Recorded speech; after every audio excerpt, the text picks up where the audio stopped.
Boa noite, pessoal. Boa noite. Quarta-feira, dia 5 de fevereiro, aqui 20 horas e 1 minuto. 1 minuto depois das 8 horas da noite. Muito bem, como estão vocês? Eu já vi aqui saudade, boa noite, pastor, já assisti Metanoia de segunda, ouvi o sermão de domingo, Pai Nosso é muito complexo, Thaís, é mesmo, boa noite para você, saudade também, saudade de estar aqui, fazia tempo, faz falta, né, a gente cria uma rotina da vida, cria um vínculo afetivo, e aí agora estamos de volta, quarta-feira, boa noite, Janua. Boa noite, Mirela. Descansou nas férias? Descansei e trabalhei também, viu, Mirela? Férias carregando pedra. Mas foi muito legal, porque eu estou escrevendo um livro e me dediquei bastante a escrever. Isso foi muito bom. Boa noite, pastor Ed Renê. Que Deus abençoe sempre você e sua família, Elizabeth. Obrigado. Prazer estar aqui de volta. Cadê a Elda? A Elda falou aqui que hoje temos uma coisa muito importante. A live tem que ir só até 8h30, né, Elda? Tô sabendo. E eu com uma esperança de que esse jogo fosse às 21h30, 21h45, mas não, é 8h30. E depois que eu terminar aqui a nossa live, eu ainda vou falar no encontro do Celebrando a Recuperação aqui da IBAB. Então, acho que hoje... Também o Neymar não me ligou para perguntar como é que estava a minha agenda hoje, dia 5, e ele vai estrear justo hoje com a gente, com coisas tão importantes aqui para fazer, né? Mas... 8h30, você vai lá e vai mandando o zap para mim, para me dizer como é que está a situação. Boa noite em Serra Negra, Vânia, em Serra Negra. Boa noite, Vânia. Muito boa noite. Eu e o Dani estamos de volta, meu fiel companheiro, parceiro, então estamos aqui. Norma, pastor, sou católica, mas tenho você como líder espiritual. Obrigado por me ensinar, me fortalecer na fé e que acreditar e seguir os ensinamentos de Cristo é tudo que preciso. Amém. Muito prazer, Norma. Boa noite para você. Olha, esse ano tem bastante novidade, né? A gente estava de férias, mas olha, nós começamos em janeiro, no dia 1º de janeiro, meditações diárias. Temos o nosso grupo no WhatsApp. Você que é assinante da plataforma ERC+, e ainda não faz parte do nosso grupo para receber as meditações diárias, vai lá na plataforma, acessa, se inscreve, que você vai receber uma meditação diária no grupo do WhatsApp nosso, tá bom? Então, eu trabalhei nas férias gravando meditações diárias e vamos assim até 31 de dezembro, se Deus quiser e assim permitir. Estaremos juntos. Que mais, Dani?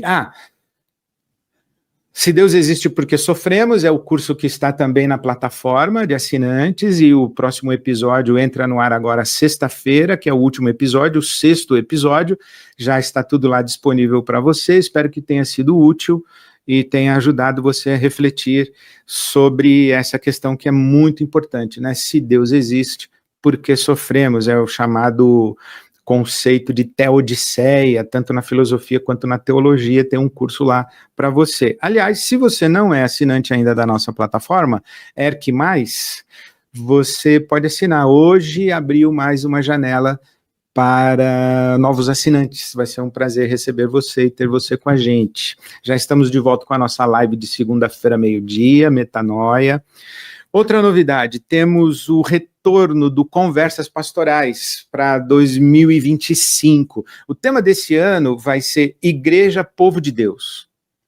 Eu tenho dito que o Brasil está cada vez mais evangélico, e a igreja evangélica é uma realidade social, econômica, religiosa, política, espiritual, cultural. A igreja evangélica é uma presença que hoje afeta profundamente todas as instâncias e todas as bases da nossa sociedade brasileira. Mas que igreja é essa? O que é a igreja? qual é a natureza da igreja, quem faz parte da igreja, qual é a missão da igreja, o propósito da igreja, para que existe a igreja no mundo, como é que ela deve se relacionar com a sociedade, como que a igreja se estrutura, como é que ela é governada, como é que ela se financia, dinheiro na igreja, como é que isso funciona, como é que uma igreja presta contas, quer dizer, as igrejas sérias, né, que são comunidades que não tem dono, não tem... a igreja não é propriedade de ninguém, não é propriedade privada de ninguém, nem de uma pessoa, nem de uma autoridade religiosa, nem de uma família, nem de uma máfia. A igreja é de Jesus e ela se expressa na sociedade de maneira coletiva. Então a gente quer conversar sobre tudo isso. O tema do ano é Igreja, Povo de Deus. O primeiro encontro desse ano vai ser no sábado, dia 22 de fevereiro, e essa é uma novidade também. Conversas Pastorais funcionava até agora nas noites de segunda-feira, agora estamos trazendo para o sábado pela manhã, às 10 horas, aos sábados, às 10 da manhã, e o primeiro encontro é no sábado 22 de fevereiro. 9 horas, nós temos um tempo de oração e partilha, com o pastor Carlos Bregantin, e temos também uma experiência de Lectio Divina com a Érica Nakano, às 9 horas. E às 10 horas começamos o nosso encontro no sábado, dia 22. Então, se você está aqui em São Paulo, se você tem interesse de conversar sobre isso, conhecer gente, fazer parte de um grupo de afinidade, de reflexão bíblica, teológica, pastoral, sobre a vida da igreja, sobre o dia a dia da igreja, a importância da igreja, Conversas Pastorais é para você, não é só para pastor ou pastora, é para todo mundo envolvido na vida e no dia a dia da igreja, tá bom?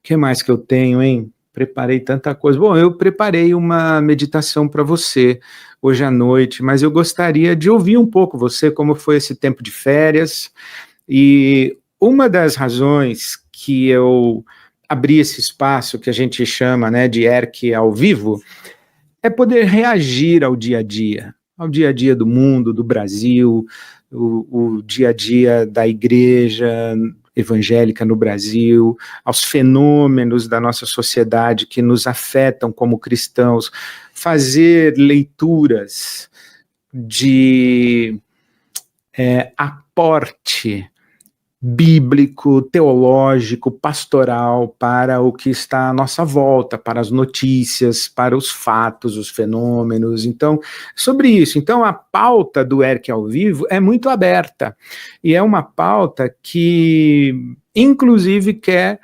ouvir você. Eu gostaria de ouvir. Então, se você tiver alguma questão aí que você gostaria de comentar hoje, ou gostaria de que eu comentasse, manda aqui no chat que a gente coloca para... Olha, atenderam seu pedido, o jogo vai ser 21h35, Deus seja louvado, Deus é bom, hein, Elda?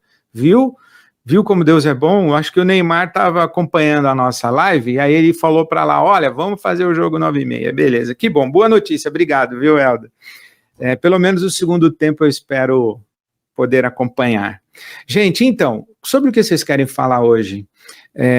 O que aconteceu desde dezembro, quando foi a nossa última live, até agora, hoje, dia 5 de fevereiro, que você acha que é importante a gente olhar com atenção? Que destaques você quer fazer?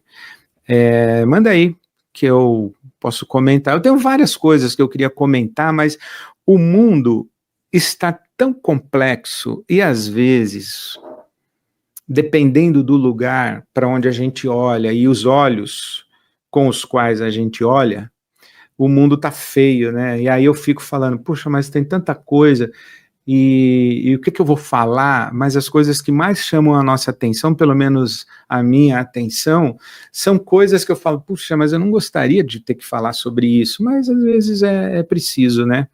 Então, é tudo isso. Manda aí alguma consideração que eu comento, senão eu tenho um comentário muito legal e bíblico para fazer para você, mas eu deixo para o final, para a nossa meditação. Renato Salles, qual o seu posicionamento a respeito desse movimento do Trump referente à Palestina? Aí, ó, tá vendo? Renato, obrigado, hein? Mas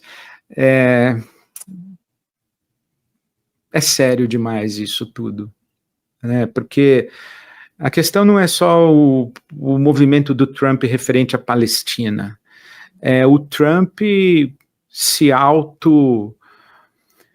investindo de uma pretensão de imperador do mundo, né?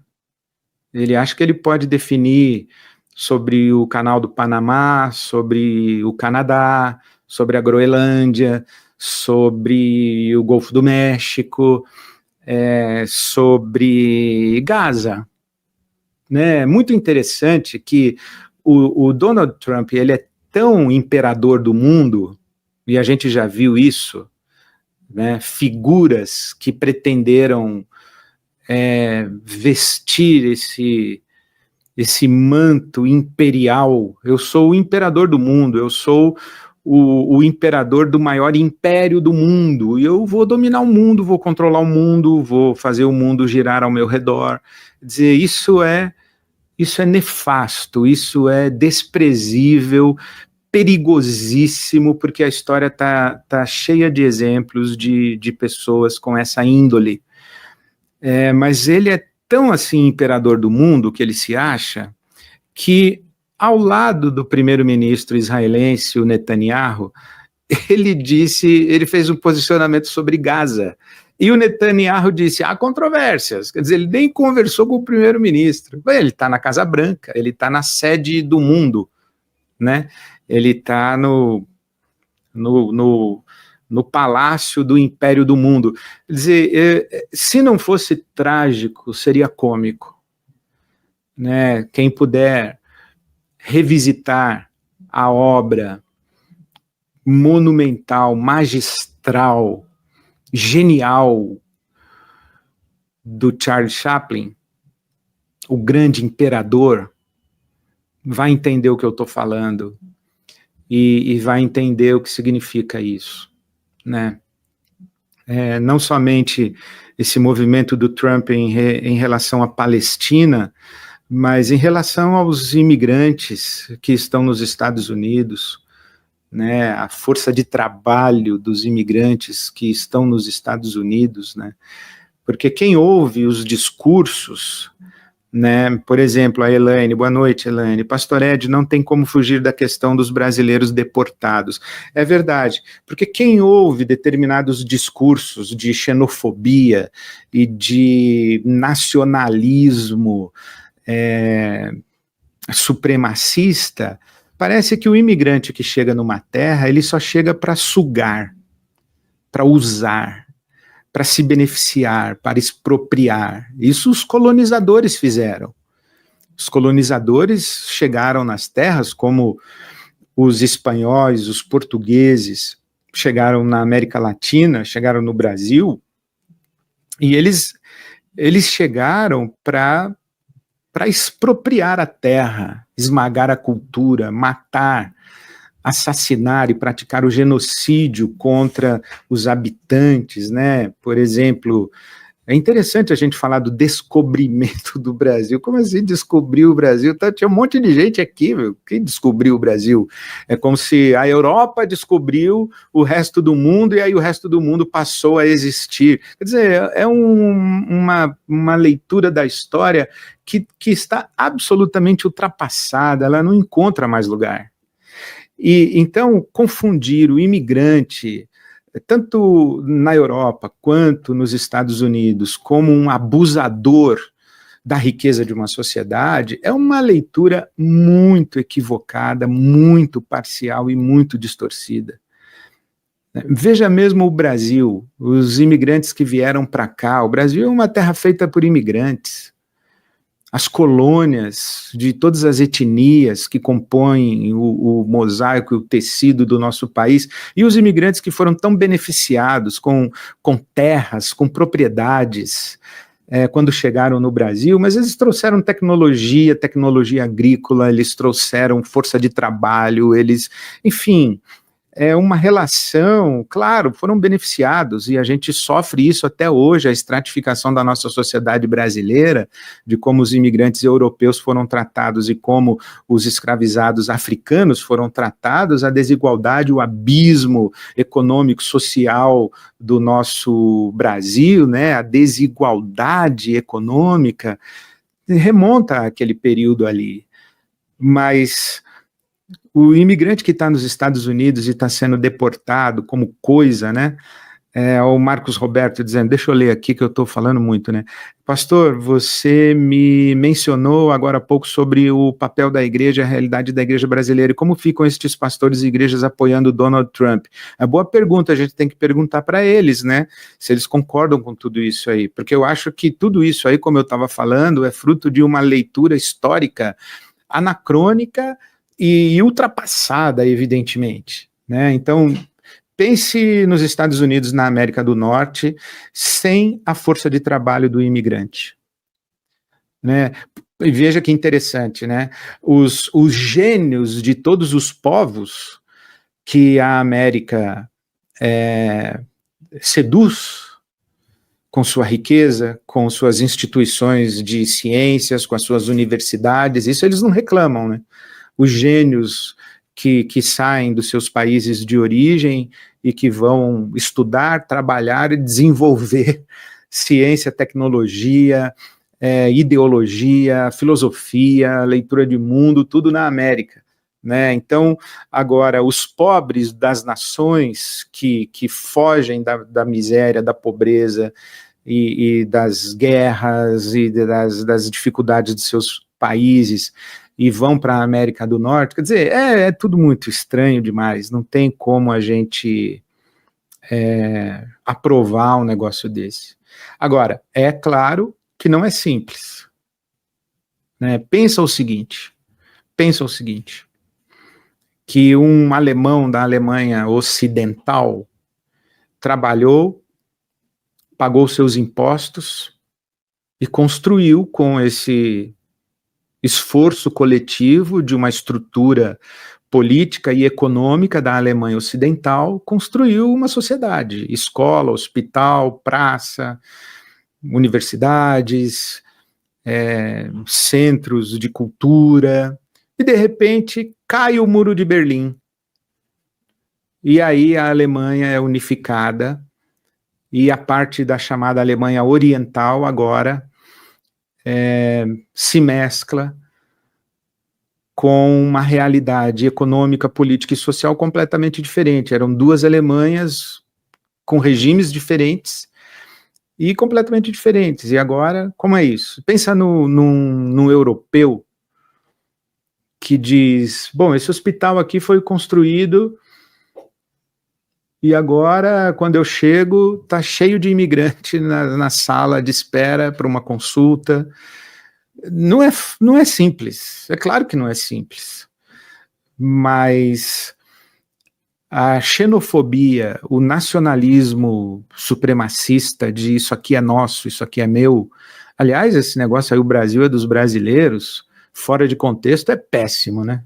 Dá para entender, né, que nós não vamos lotear o Brasil e entregar como se fosse o quintal dos Estados Unidos da América do Norte, mas essa ideia de que a gente tem, isso aqui é nosso, isso aqui é meu, olha aí, ó, as coisas estão tão estranhas que agora estamos presenciando uma rinha de bonés.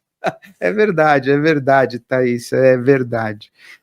Eu entendi o Brasil é dos brasileiros, sabe? Mas pensa o Donald Trump com um boné, a América do Norte é dos americanos, fora chicanos, fora brasilianos, fora, aqui é nosso. Quer dizer, essa ideia, né? Então, claro, que um boné desse na cabeça do Trump é completamente diferente de um boné desse na cabeça do Lula, mas a ideia está aí. O reforço do conceito está aí. Né? E o que é que destrói a cultura mundial? E o que é que promove as guerras? É essa disputa por território, por riqueza natural e por distribuição de riqueza econômica.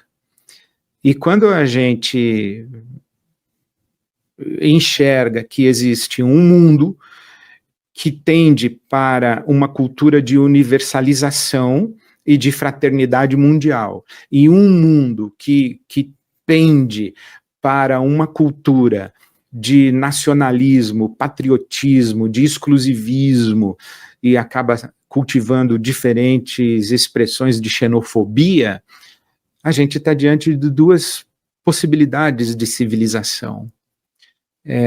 E o jeito em que as coisas estão não me agradam em absolutamente nada.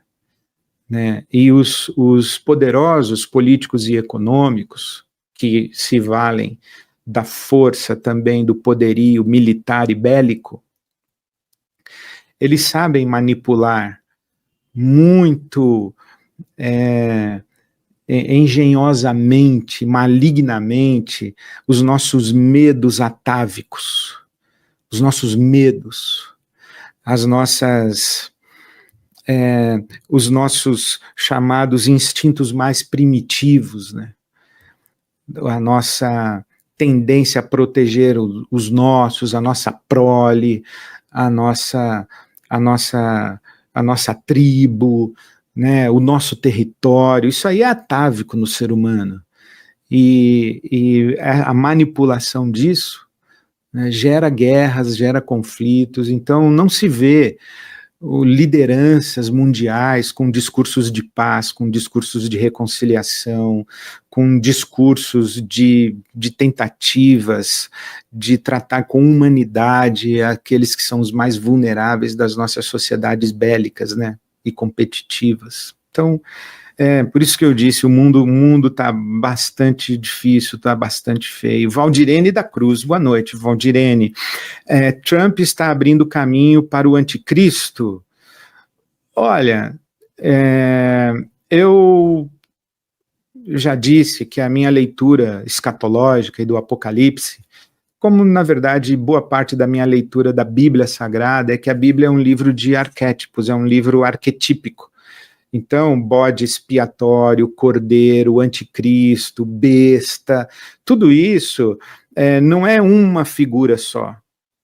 Né? Uma família tem um bode expiatório, uma empresa tem um bode expiatório, né? Todo sistema humano constrói-se com essas estruturas. Tem um cordeiro, tem um Cristo, tem um anticristo. Então, sim, eu acho que se eu tivesse que identificar quem que parece com, se o Trump ou líderes mundiais de índole Donald Trump tem mais cara de Cristo ou de anticristo, eu não tenho dúvida que é de anticristo.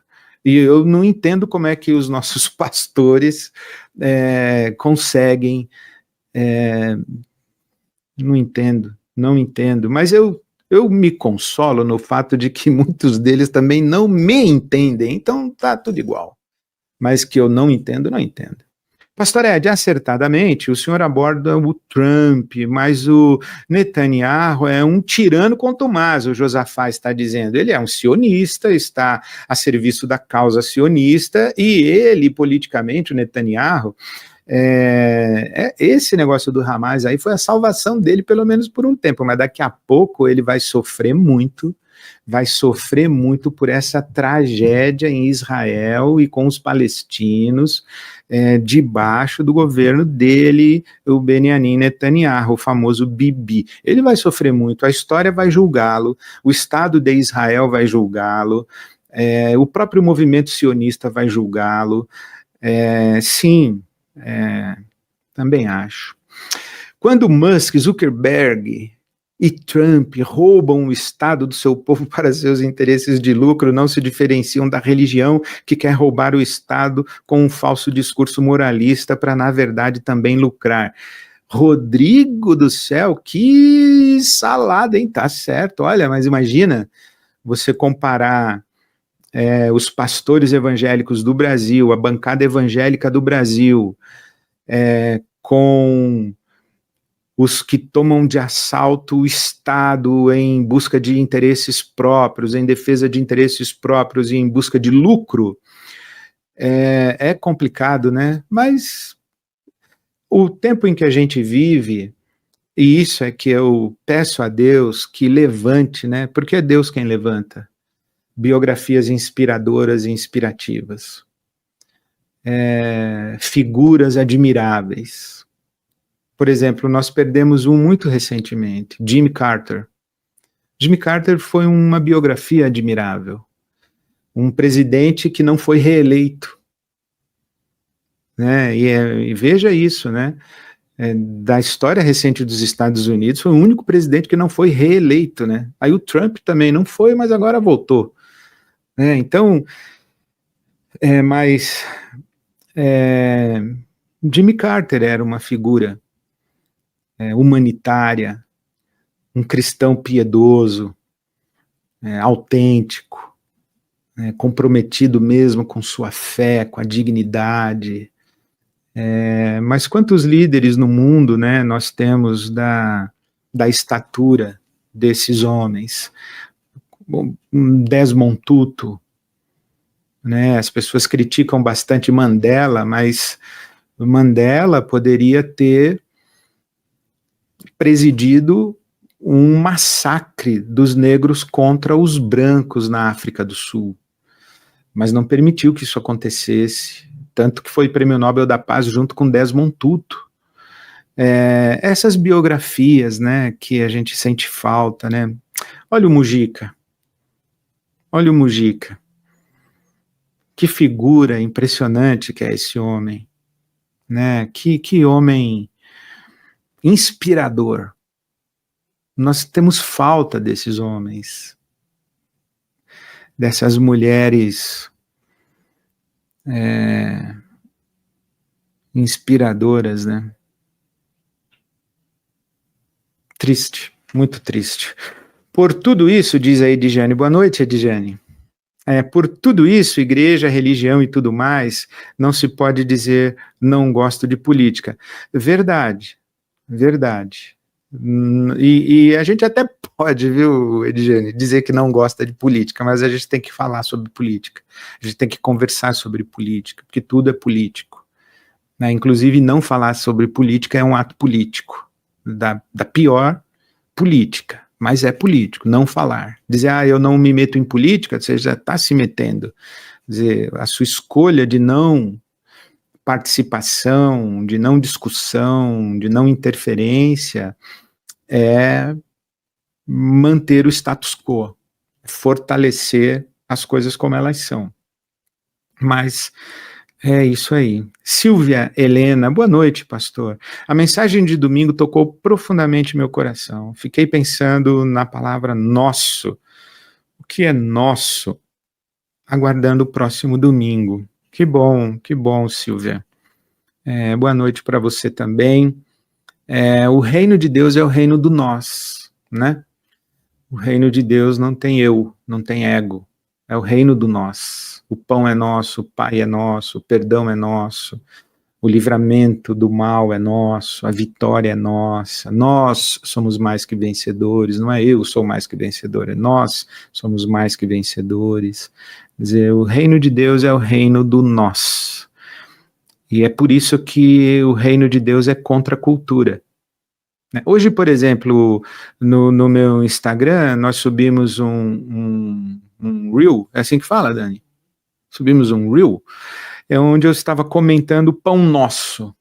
E não, é claro que não faltou gente dizendo que o meu discurso era comunista, que era socialista, que eu era comunista. É incrível isso. Né? Você cita Atos dos Apóstolos, que não havia necessitado entre eles e que eles repartiam tudo, ninguém considerava propriamente seu aquilo que possuía, mas todos repartiam e não havia entre eles necessitado algum. Isso é comunismo? Ou isso é fé cristã? Isso é tradição bíblica? Sabe, não é que a gente leu o comunismo e o socialismo, não, os socialistas e comunistas leram a Bíblia. A Bíblia é antes deles, a Bíblia é antes dos socialistas e dos comunistas. A experiência bíblica, a profecia judaica, os profetas de Israel que falavam de justiça, do direito do pobre, da viúva, do órfão, do estrangeiro, essa tradição bíblica antecede, né, as ideologias do mundo moderno e do mundo pós-iluminismo, aí, enfim, Mas é isso. Foi o poder, o ego que colocou Jesus na cruz? Cristiane, boa noite, Cristiane. O poder e o ego também, né? Também. Jesus, ele foi um absoluto desestabilizador das estruturas sociais, econômicas, políticas, religiosas, culturais do seu tempo, e ele foi condenado como um blasfemo e como um criminoso que atentou contra a autoridade do imperador romano e o Império Romano, né? Então ele foi morto política e religiosamente. Mas sim, a Bíblia fala que a liderança religiosa dos dias de Jesus amava o poder. Amava o poder. É muito difícil nós que somos privilegiados não sermos vítimas das limitações que os privilégios impõem ao nosso senso de justiça. É muito difícil que pessoas privilegiadas elas abram mão de seus privilégios, que elas abram mão de poder, abram mão de dinheiro, abram mão de autoridade. Muito difícil, muito difícil. Eu acredito que é tão difícil que só com conversão mesmo, é só o Espírito Santo que gera isso, né? Outro dia chegou um vídeo para mim que as assombrações perseguem a gente, né? Então eu não sei que algoritmo que me achou, que mandou para mim um vídeo de um pastor dizendo assim: ovelha, eu falo e se a ovelha quiser acatar minha sugestão e orientação, tudo bem, mas obreiro eu mando, eu ordeno, e se não obedecer, está fora, porque aqui eu ordeno. Aí eu falo, mas o cara fala isso do púlpito de uma igreja, e ok. E ele acha que isso é o quê? É expressão de autoridade, que isso isso aí é puro suco de machismo alfa tóxico. Gente pequena que precisa de um discurso desse tipo, de uma violência aviltante e de uma explícita contradição ao ensino de Jesus, nosso Senhor, que disse: vocês sabem que os que governam as nações dominam sobre elas, mas entre vocês não será assim. Quem quiser ser o maior, que sirva, que seja servo. Eu lavei os pés de vocês, mesmo vocês me chamando de Senhor, e eu sou mesmo, mas eu fiz isso para dar o exemplo, para que assim como eu fiz, vocês façam também. Vocês não mandam nem ordenam, vocês lavam os pés e servem, e por isso vocês inspiram, vocês não controlam, nem dominam, nem tiranizam. Mas um pastor, sei lá quem é esse homem, vai no púlpito com um discurso desse.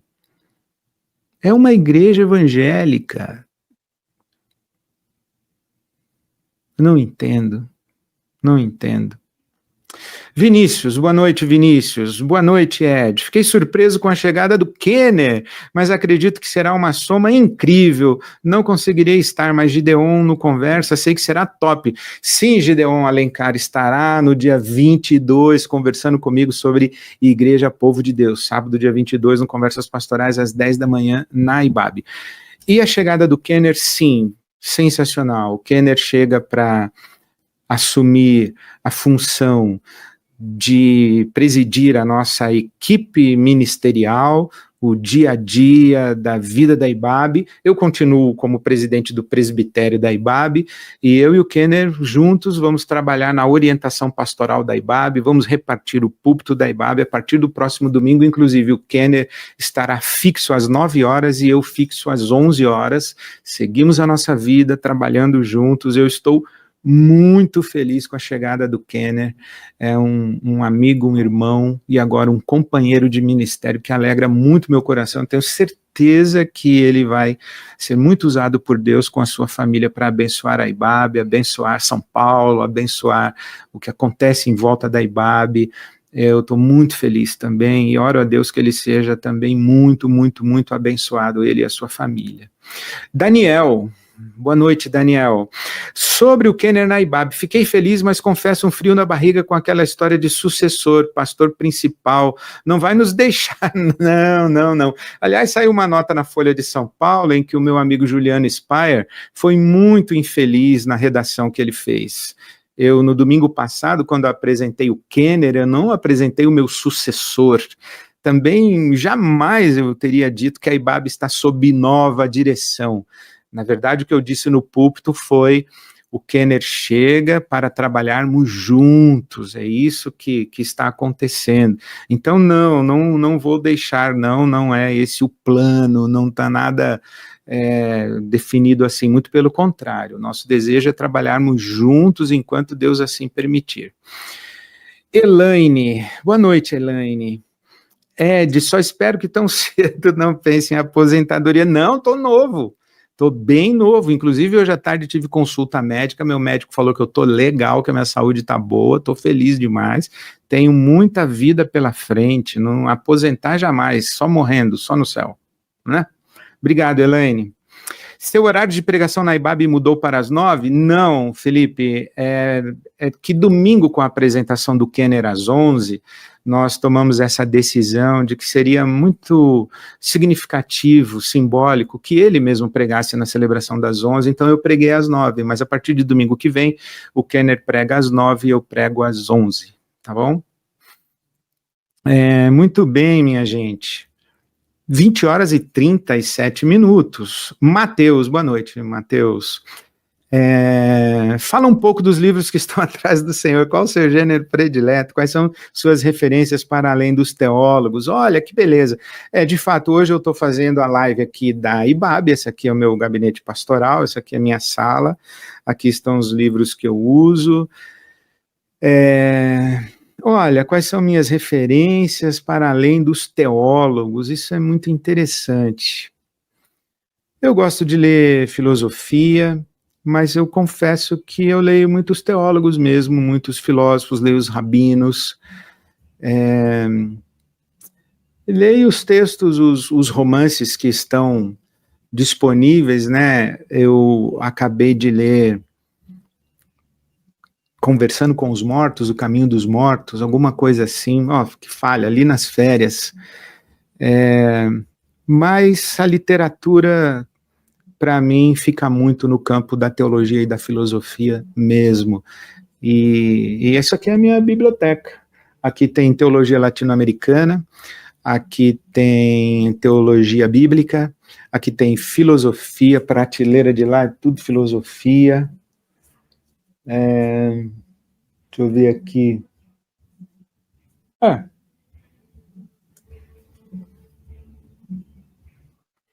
Eclesiologia, tem uma prateleira aqui que é só sobre Jesus.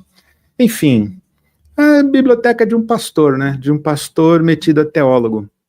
Ou de um teólogo metido a pastor, não sei, fica a seu critério. Mas aqui é minha casa, aqui é o meu lugar. Tem muito texto sobre liderança, tem muito texto sobre sociologia, tem textos sobre psicologia, sobre a mente, o cuidado da mente, enfim, Viktor Frankl, Freud, as obras de Freud, Jung, Lacan, tá tudo aqui. Enfim, tudo isso. Fala um pouco dos livros que estão atrás. Qual o seu gênero? Bom, meu gênero predileto eu falei, eu leio teologia e filosofia. Não entendi como eu acesso o grupo do WhatsApp. Por que não dão o link? Obrigado. Gil Yodima. Meditações diárias aí, em áudios via WhatsApp. No ERC+, tem que fazer pela plataforma do ERC+, mas tem que ser assinante da plataforma para acessar? Bom, por enquanto tem que ser assinante da plataforma para acessar o link para entrar no grupo do WhatsApp, mas a gente vai abrir o grupo do WhatsApp para quem não é assinante da plataforma também, mas por enquanto é através da plataforma de assinantes, ercmais.com.br. Você encontra lá como acessar. Gente, ainda não tive a oportunidade, mas em breve quero assinar seu canal para ter acesso aos seus conteúdos exclusivos. Daniel, bem-vindo, Daniel, será bem-vindo. Hoje nós abrimos mais uma janela para novos assinantes, eu espero que você tenha condição de participar com a gente desse nosso caminho aí. Deixa eu ler um texto bíblico para vocês e caminhar aqui para encerrar a nossa live de retomada, agora em 2025, se Deus quiser, quarta-feira estaremos de volta às 20 horas, mas antes de me despedir de vocês hoje, eu quero ler uma pequena porção de um trecho bíblico e resgatar um sermão que ele deve ter para mim mais de 20 anos, com certeza, 25, tenho que ver a data da publicação do livro, mas eu me refiro à oração de Jabez. O autor desse livro é um pastor teórico norte-americano, Bruce Wilkinson, e ele escreveu esse pequeno livro chamado A Oração de Jabez, que eu li tem mais de 20 anos, sei lá, mais ou menos isso, e desde então eu medito nessa oração, e a maneira como eu leio a oração de Jabez é bem diferente do Bruce Wilkinson lá atrás, mas foi ele que chamou a minha atenção para esse texto. Eu me refiro ao primeiro livro das Crônicas, no capítulo 4, os versículos 9 e 10, que diz assim: Jabez foi o homem mais respeitado da sua família. Sua mãe lhe deu o nome de Jabez, dizendo, com muitas dores o dei à luz. Jabez orou ao Deus de Israel. Oxalá Deus me abençoe. Abençoa-me. Aumenta as minhas terras. Que a tua mão esteja comigo, guardando-me de males e livrando-me de dores. E Deus atendeu ao seu pedido. Gente, nós começamos esse ano aqui na IBAB, convocando e convidando a IBAB para oração. Então, nesses próximos meses, eu vou estar muito dedicado a reler, reestudar, meditar e, especialmente, praticar a oração. E essa oração de Jabez eu acho muito bonita como uma trilha, um roteiro para a nossa oração, porque ele faz 4 pedidos muito, muito bonitos. A primeira coisa que se diz aí é que a mãe dele chamou ele de Jabez, porque Jabez significa com dores o dei à luz. Imagina você vai para a escola e alguém fala, como é seu nome? O meu nome é Antônio, que fez a mãe sofrer quando nasceu. Da Silva. Imagina isso. Como é seu nome? Aquele que faz a mãe chorar. Não, perguntei o seu nome. Então, meu nome é esse, aquele que faz a mãe chorar. É assim, Jabez, ele nasceu e ganhou esse nome. Significava que ele teria muito pouca possibilidade de êxito na vida. Ele já nasce marcado como alguém que causa dor e sofrimento. E ele é empurrado para a vida com essa profecia.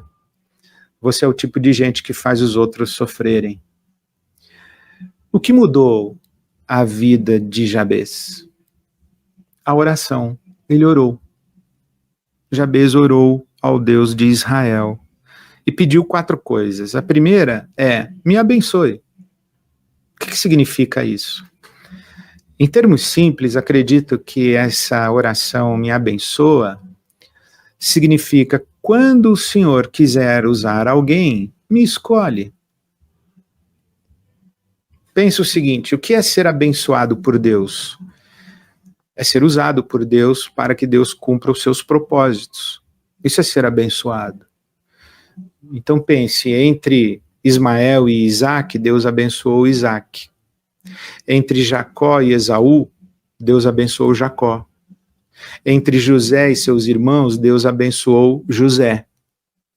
Mas esse abençoou José significa que ele amaldiçoou os irmãos de José? O abençoou Isaac significa que Deus amaldiçoou Ismael? Não, muito ao contrário. Gênesis 15 diz que Deus abençoou Ismael e prometeu a ele ser pai de uma grande nação. Mas o ser abençoado, assim como Abraão foi abençoado, é ser aquele que Deus vai usar para cumprir os seus propósitos. É mais ou menos o seguinte: Deus quer entrar na empresa onde você trabalha. O Jabez teria se ajoelhado pela manhã dizendo: Deus, o senhor quer fazer alguma coisa aqui nesse meu ambiente de trabalho? Tá, então me escolhe para ser usado por ti para fazer. Ser abençoado é isso. Me escolhe. Quando o senhor quiser usar alguém, me escolhe. Olha, eu sou de uma família de 11 irmãos, sou eu e mais 11. Se eu quiser usar um de nós 12, me escolhe. É isso que quer dizer, me abençoe. Me abençoe. Nós achamos que ser abençoado é se tornar um privilegiado. Não. Ser um abençoado é se tornar um instrumento nas mãos de Deus. E isso de maneira dócil, compreendendo que isso é um grande privilégio. Depois ele pede: aumenta as minhas terras. Ele não está pedindo mais propriedade, ele está pedindo mais terra para ele cultivar, mais campo para ele lavrar. Ele está pedindo trabalho e responsabilidade. Terceiro, livra-me de males.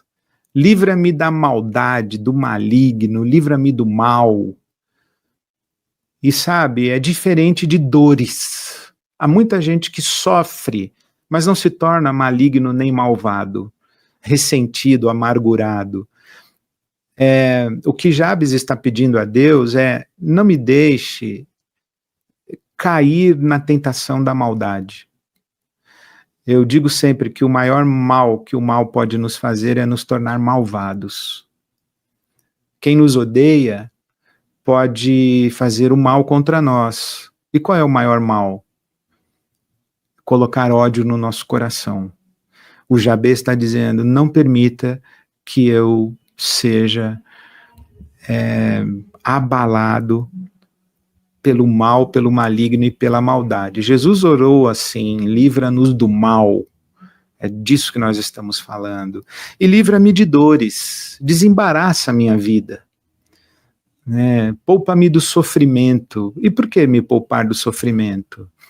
Porque eu tenho muita terra para plantar. E porque eu sou alguém disponível para ser usado por Deus. O Paulo apóstolo diz que quem se coloca a serviço de Deus não se embaraça com os negócios dessa vida. Lembra do autor de Hebreus dizendo: olhando para Jesus, autor e consumador de nossa fé, deixemos, pois, todo pecado e todo embaraço. O pecado tem a ver com o mal e o embaraço tem a ver com as dores. O Jabez, ele não está pedindo para ser blindado e ser imunizado contra o sofrimento. Isso é irreal.